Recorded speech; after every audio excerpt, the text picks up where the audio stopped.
team playing on a good team. Good evening, everybody. Welcome in. Coach's Corner East on the 27th of October. And so glad to have you aboard as we finish up week 10 of the high school football season. And for a couple teams that we cover, Galion and Colonel Crawford, we'll be talking about week 11. Our show is brought to you in part tonight by the Burkhart family at the Burkhart Farm Center, your Case IH dealer straight west of Galion on the New Winchester Road. Mike Kleinite at Ag Credit Residential Lending, Bucyrus, Mount Gilead, and Marion. Sweet baby Ray Jones, Davy's little brother at Ohio Door and Sash, 120 South Street in Galion. 6:40 approximately tonight, it'll be the Crestline Bulldogs, and it'll be junior high football coach Kyle Strauch, formerly girls basketball coach at Crestline. He's going to be talking a little bit about the junior high program, and I believe he was on the field for week 10 last week in their loss against Elgin. Prior to that, it'll be Colonel Crawford, who ended up the season 9-1 going into the playoffs. They will be hosting this week against Oregon Cardinal Stritch, and we'll talk to the Eagles about that. And we'll start the show with the Galion Tigers, who fell on the road to Pleasant but are still going to the playoffs. They're going to be heading up north to Clyde to take on the Flyers this Friday night, and we'll talk about that as well. Our show is brought to you in part by Lee Plymouth and Brad Seibert at the Plymouth Insurance Group, Galion and Bucyrus, North Central State College Mansfield, and the Crawford Success Center, North Walnut Street, across from the courthouse in Bucyrus, as well as Phil and Sue Schreck at Phil's Deli, just east of Pizza Hut at the bridge, right here in Galion, Ohio. And I'm pleased to welcome to the microphone tonight head football coach at Galion High School, Matt Dick, and welcome back. Week 10, the regular season is over, and it's on to the playoffs. Yeah, excited. Yeah, it's a neat thing. It's a great opportunity, although the regular season didn't end the way you wanted to. And last week, a week ago today, we sat right here and you said, Pleasant's a tough place to play, despite the fact that they were 1-8 going in, and they dropped the Tigers 26-12, put you at a 4-6 record overall, 2-4 in the MOAC. And unfortunately, you're kind of on a skid a little bit. You've lost 5 out of the 6 games. And what have you really attributed that to, you think? I think some of it's youth. Some of it is, just some timely plays where, it's 4th and 1, we don't score a touchdown, or, we're delay game penalties, just sloppy, stuff that we could clean up. Some of that's on coaches. Some of it's just a player not making a play or a young kid making a mistake. But it was just bad timely errors definitely has hurt us. And I think, I would say last week we played really well on offense at times, but just punching in the end zone, down at the goal line, within that 10-yard line, we struggled. And then defensively, they were a physical offense. I think we struggled a little bit to match their physicality. Gabe Ivey, a young man that's been doing really nice things from the running back position, sprinted 64 yards for a touchdown on your first offensive play, and you led 6-0 at the 7:18 mark of the first quarter. Pleasant then scored twice in the second quarter and led 13-6. The second touchdown for the Spartans came on a 64-yard jaunt with just 51 seconds before the half. And of those backbreakers, even though you still have a second half to play, do those hurt giving up a touchdown like that before you go into the locker room? I think, we only had 3 drives, I think, in the first half. I think the 4th drive we had, the time was running out. And then we had 3 drives in the second half. So I think when you start saying you're only going to have 6 drives to score, we had a freshman quarterback out there. And I think just getting the plays in and actually running the play that's called was a victory at times on Friday. We were scrambling a little bit.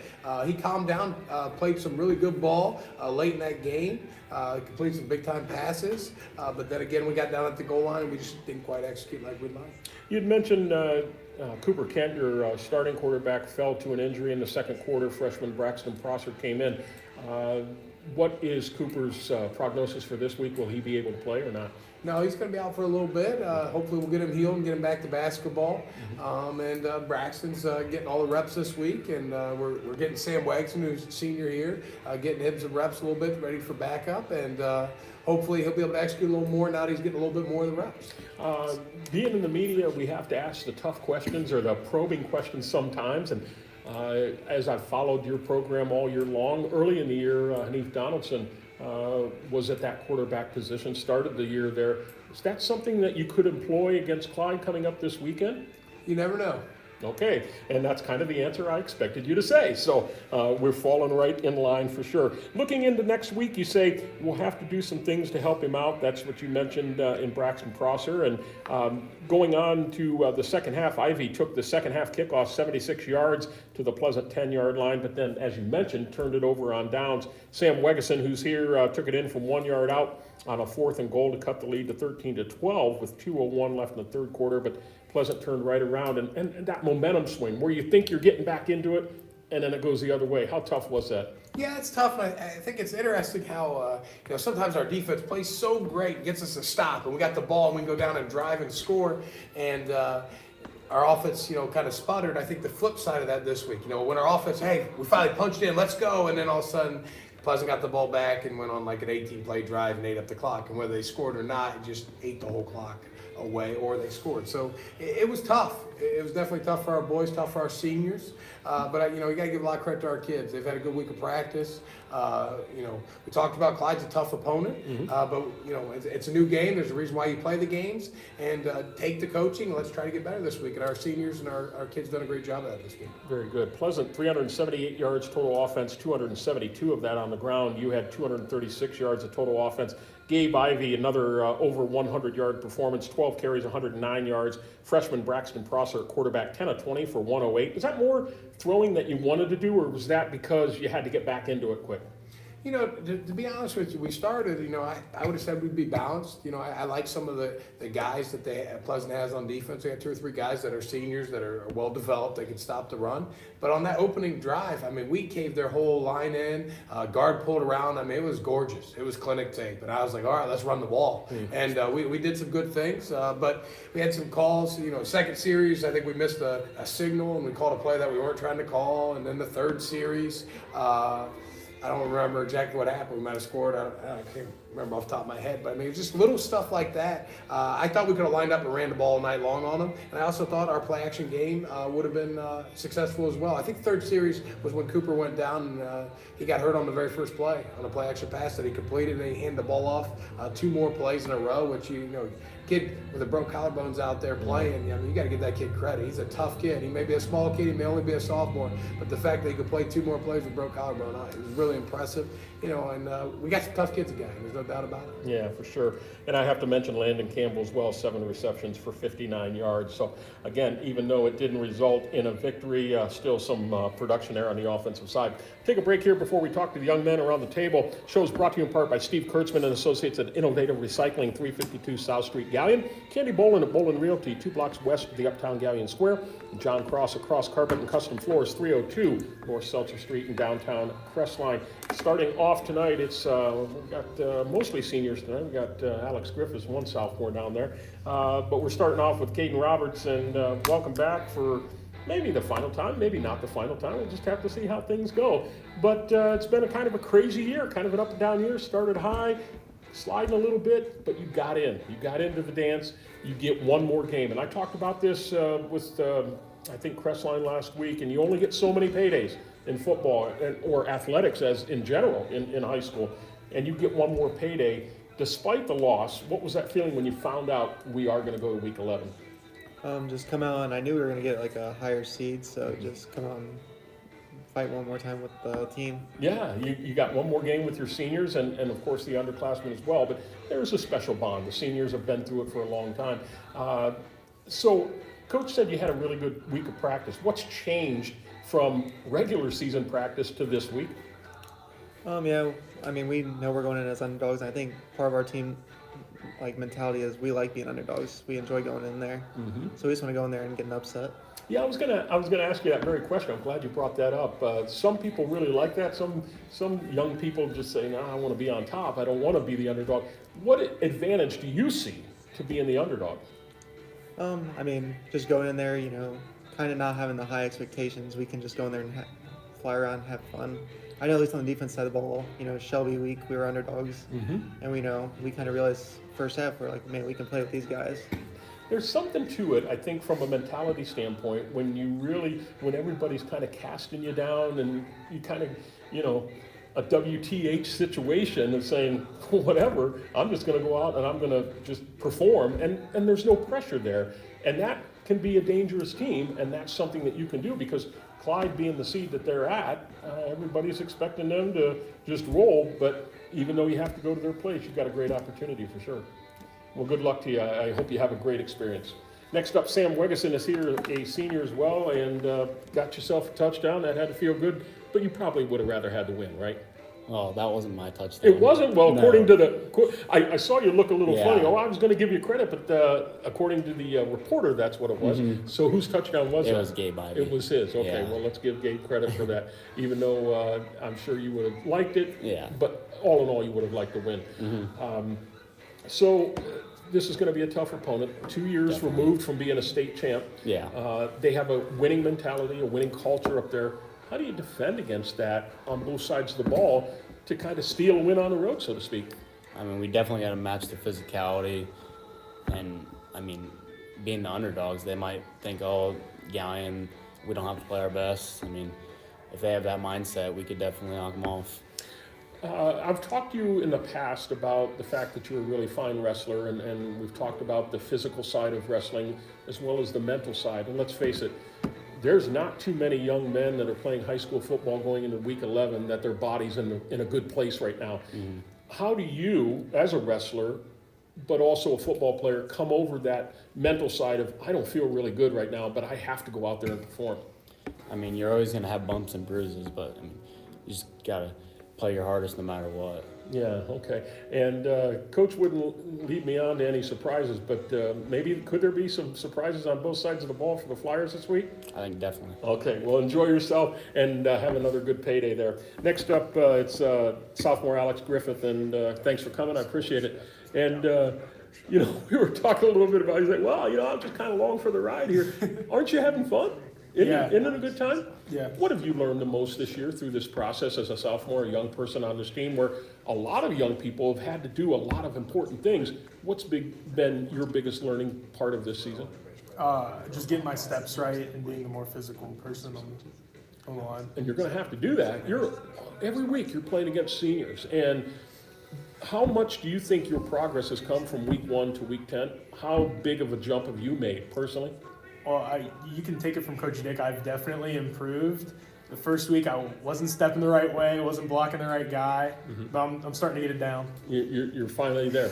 and you know, you're not a young person anymore. When you go through a 10-week grind against upperclassmen, I mean, you got to learn pretty quick. It's sink or swim, and you got to be pretty happy with yourself. Physically, how do you feel right now going into this playoff game? I feel great. You feel all right. All right. I know my boy next to me, I'm not so sure he is. We're going to talk to him a little bit about that, but we'll see how it goes. Well, thanks for coming out. I appreciate it. Good luck to you. Mitchell Young is a senior, and Mitchell, thanks for coming back. I appreciate it. And how about you physically? How do you feel? I feel good. You're no issues there. You're in good shape. Okay. So it's another opportunity. You've been around these seniors for probably at least 4 years, but probably in junior high too, right? Yeah. How special is that to get one more time to be out there, regardless of who you're playing, regardless of where you play? It's something that you'll never forget. How does that make you feel? You know, I'm definitely going to be sad when it's over. I like being out on the field with all my boys playing. It'll definitely be a tough game. I hope we can come out on top. Get another week. Yeah, for sure. So what do you personally have to do to help your team get a win? I just got to make sure I do my job every play. I can't slow down at all. I can't give up one play like, oh, I'm going to take a break this play. I got to go give it my all every play. Yeah, very good. Well, I appreciate you coming out. Thanks so much. Good luck to you and enjoy your payday there. And finally, I should say, Clayton Yost, senior here. And how's it going, man? It's going. Now, you're not so good physically, or are you okay? I'm okay. Yeah, okay. It's a grind, isn't it? Yeah. You know, you think 10 weeks, it's really not that long, but it really is a grind. And when you're colliding with people and it's a physical game, and now you got to go up against a physical team, now how do you get your mindset to say, my mind's got to take control over the body? I take it one day at a time. Yeah, okay, all right. How's practice been going for you this week? It's been going. It's painful. Painful, but you'll get through it. Yeah. All right. So, biggest thing that you think as a team you guys need to do to steal a win on the road this week at Clyde? Stay focused. Okay, all right, very good. Well, good luck to you. Thanks for coming. I appreciate you. And we'll take another break here before we preview Clyde here a little bit with Coach Dick. And show's brought to you in part by Terry Gribble and Associates at your Galion Community Center, YMCA, Dr. Erica Schieber at Bucyrus Veterinary Service, 222 West Mary Street, Bucyrus. Rod Steiger and Associates here at Pizza Hut in Galion and Bucyrus, our host of the show since 1992. And Luann Krebs at River's Edge Embroidery, Screen Printing and Signs, sponsor of our phone board t-shirts. Back to Matt Dick, and of course we've talked a little bit about the Clyde Flyers, a team that coached by Ryan Carter. It's going to be a playoff game, Division 4, Region 14. That's Friday night. We'll have it on WQEL. Kickoff right around 7 o'clock with Josh Stallings and Jeff Roberts. 8-2 overall for the Flyers, 4-1 in the SBC Lake Division. Their only loss was to Perkins, which was a little bit of a surprise, although Perkins is having a good year. But they've won 8 of their last 9 games, so they're really getting on a roll right now, peaking at the right time. And they just defeated the region's #1 team, their biggest rival, Bellevue, in 14-6, which they only are separated by 15-20 minutes right down Route 20. And they were the D4 state champ in 2019, so just 2 years removed. And they're averaging a lot of points, 31.7 points per game, only giving up 14.5 per game. You've watched the film on them, numerous films on them. What stands out to you on both sides of the ball?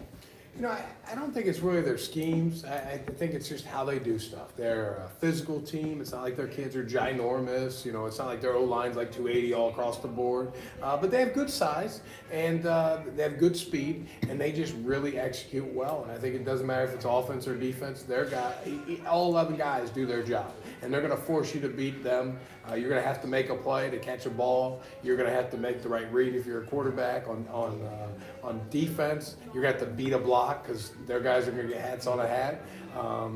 Their schemes offensively, they're going to run trap. They're going to run wedge. They're going to run sweep. They're going to throw fade. It's not like this is rocket science or they out-execute you like that. They just do it really fundamentally sound and really tough. I was talking to a friend of mine from high school who lives over where we grew up in Wayne County, and he went and saw Clyde at Norwayne, Division 6 Norwayne, who's in the playoffs, and I asked him how was Clyde, and he said the thing with Clyde, he goes, it's not that they were really heads and tails above Norwayne per se, but Clyde's 11 were better than any 11 Norwayne could put out there. That was the difference. So and he's a former football coach, and that's what stood out to him. Their 11 were just superior to what Norwayne put out there when they beat Norwayne, and I'm sure you've seen that on film as well. And then the culture, just being 2 years removed from a state championship. Are they trying to be balanced, 50-50 run pass, or just depends what the defense gives them? Yeah, there's times when they run the ball really a lot of plays in a row, and there's other times where they sling it. And their quarterback can really throw it. But a lot of times it's either he scrambles around and finds someone open, or they throw a fade. It's not like it's some great combination or something different that no one else is doing or stuff we haven't seen. It's just their execution of it. Yeah, very good. Well, I'll tell you guys, it's a great opportunity. It's another opportunity to get a payday. And I remember some time ago, I heard a high school athlete tell, and this was actually a girl, told the rest of the team in a regional final playoff game in basketball. She looked at him during the huddle and said, "Don't regret tomorrow what you could have done today."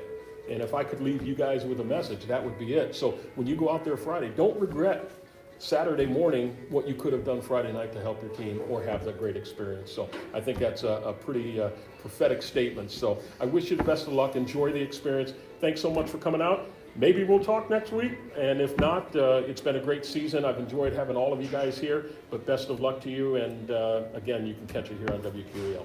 Thank you. Appreciate it. We'll be back with the Colonel Crawford Eagles right after this timeout.